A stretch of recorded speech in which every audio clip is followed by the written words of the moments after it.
What's happening, y'all? Backwoods Hippie Steve Crow here. Give you a second to let it sink in.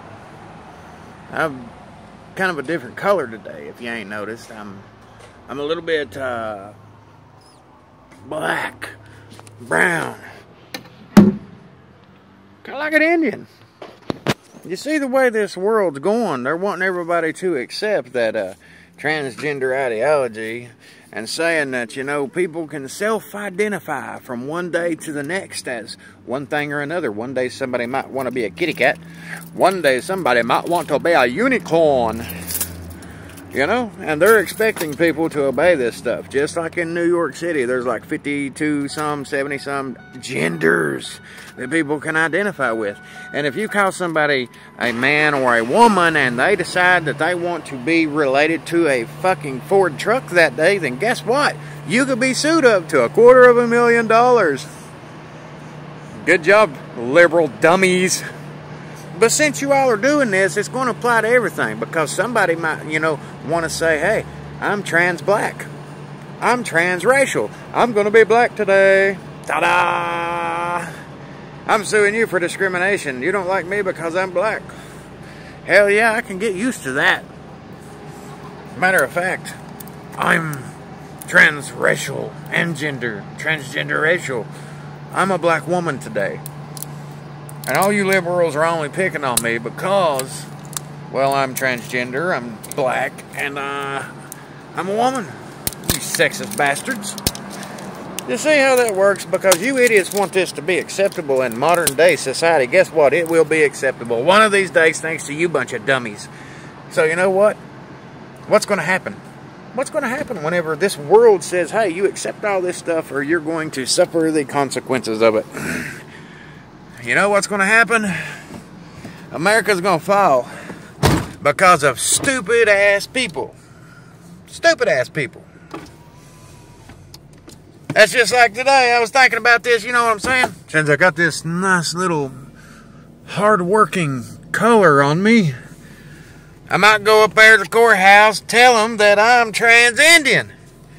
And by God, because I'm an Indian, I want them to quit taxing me. No more taxation for me.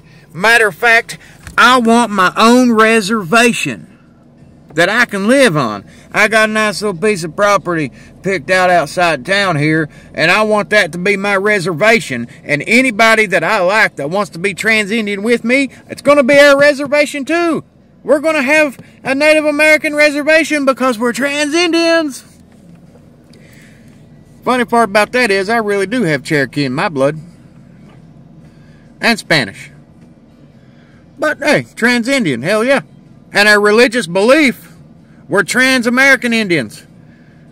Our belief is the hippie belief. So we want a commune also. That nobody, no government agency can tax us. They can't tell us what to do. We can do what we want to, live off the land, all that stuff. We can even put in a casino, folks. A casino. So people can gamble, have prostitutes, wherever they want to do, because they can't tell us what to do because we're trans-Indians. You see, if America really wants to make this whole trans stuff a have-to-do thing to obey, you know, I'm transabled. I'm disabled. I relate to a disabled person. I want my damn Social Security check. That's what I want. You know, think about that kind of stuff, people, because this is the type of stuff that one day will ruin America. Everybody going to come up with any reason to be anything other than what they are because they can't accept reality. And when that moment happens and the laws, like in New York City, are enforcing those laws, then you're not going to be able to do anything about it. What's going to happen whenever somebody says, hey, I'm a 50-some-year-old guy. I relate to a 6-year-old little girl. I want to sleep in your bedroom with your 6-year-old little girl. Wait a minute, that stuff's already happening. This 52-year-old guy left his family and everything, and wouldn't surprise me a bit if he says he shouldn't have to pay child support because that man he used to be has passed away. He's really a 6-year-old little girl now. Like that little girl out in California, a little young girl run up with that old man. She said she related as an adult. What are they going to do about it? There's no end in sight when you start allowing this stuff. It's a reason for people to do the sickest thing that they want to do and get by with it. And it's unacceptable. Somebody runs off my little girl. You know what I'm going to relate to? I'm going to relate to some trigger happy motherfucker and unload the clip. And then he can relate to a dead man. You feel me? That stuff's got to stop, America. Think about it. There ain't no end in sight. Imagine whatever horrible thing you want to imagine, and if they push these laws, it's going to happen and you can't stop it. Backwoods Hippie Steve Crow, that's my thoughts of the day, America. Let your freedom ring.